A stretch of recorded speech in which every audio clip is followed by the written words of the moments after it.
Vatayanasana is today's pose, and Oliver is here scratching up the couch, so I'm trying to pull him away from that. And thought he might want to make a little cameo, but he doesn't like being held. So there he goes. Okay, Vatayanasana. Vatayana means a horse. The pose resembles a horse face, hence the name. This is really interesting because what I know as horse face pose is not this pose, which I'll show you. Here are the steps. It's sort of like a half lotus kneel with eagle arms. See the effects. In this pose, the hip joints receive proper circulation of the blood and minor deformity in the hips and thighs is corrected. The pose is also good for stiffness in the sacroiliac region. So your sacrum, you know, the SI joint. Lots of people have pain there. So if you do, try this out. Let me know if it helps. Technique, sit on the floor. Oh, remember yesterday I was saying, when are we gonna get to a pose that doesn't start in Tadasana? Turns out today. So we're gonna start sitting on the floor. He doesn't say how to sit. Place the left foot at the root of the right thigh in half Padmasana, which is lotus pose. You know what? Let's do this one while I read the technique out loud because it seems like it might be a little complicated. Okay, so I'm gonna sit on the floor and place the left foot at the root of the right thigh in half Padmasana. Place the hands on the floor by the sides of the hips. Exhale, raise the trunk off the floor. That's strange because my trunk already is off the floor, but maybe he means like lift everything up. Place the top of the left knee on the floor. Place the right foot near the bent left knee and keep the right thigh parallel to the floor. Oh, so he just means to get up like this, but also to come all the way up, I guess, from looking at the picture. Stretch the pelvis forward, keep the left thigh perpendicular to the floor, raise the hands, straighten the back and balance the body. Do not stoop forward, which I am doing, while maintaining the balance, but keep the back erect. I'm gonna stay like this because I'm reading the book. Bend the elbows and raise the arms to the level of the chest. Place the back of the upper right arm near the elbow on the front of the upper left arm above the elbow joint. Entwine the forearms round one another and join the palms. Hold this position for about 30 seconds with normal breathing. Release the arms, sit on the floor and straighten the legs. Okay, I'm gonna start this over actually, now that I know the full thing.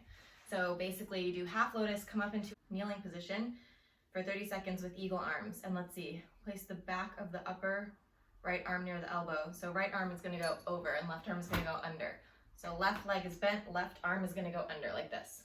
But I need to use my hands first to come up. This is hard. Whew. Maybe I'll use a block here for a second. So that helps me get up a little bit here. And then I'm gonna do, we said left arm under. So I need to pull my back backwards, but I kind of can't right now without feeling like I'm gonna fall over. So I think that's a place for me to improve. All right, and then you come back down and switch legs. Give that one a little extension there. My knee wanted to pop. Let's try it out on this side. This is an interesting one.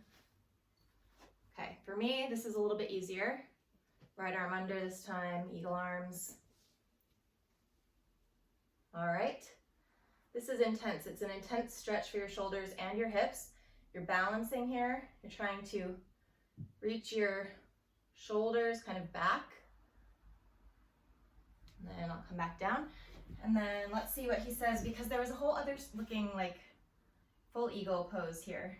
He actually just says everything all over again. So I don't know why eagle pose is shown at the beginning here like it was. But it was, maybe just to remind you that this is eagle arms and this is full eagle pose.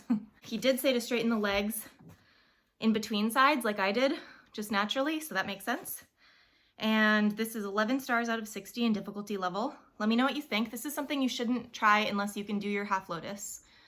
And if you can't do your half lotus, what you're gonna wanna work on a variation such as, let's say you're sitting on the floor and you wanna learn how to do half lotus, but you just can't quite get there yet. You're just gonna cross your legs and do your eagle arms. And also if you can't do a full eagle arms, this is a half, this is good. Or you can do the full, and you can just sit like this. And then you'd switch sides. So you'd switch the other ankle on top, other arm on top. Now if you can do a half lotus, but just barely, and it's a little too much to come up onto your knee like this, then you can just sit like this, practice sitting like this. Maybe you need to support your legs here. You could put a block under here. And you practice this until you have enough strength and flexibility to come up. Or if you can do this perfectly well, but you still can't come up, you might want to do the arms. So you can take it in stages. You can progress through different bits and pieces of it until you're able to do it all and put it all together. Let me know what you think if you tried it, and I'll talk to you again soon.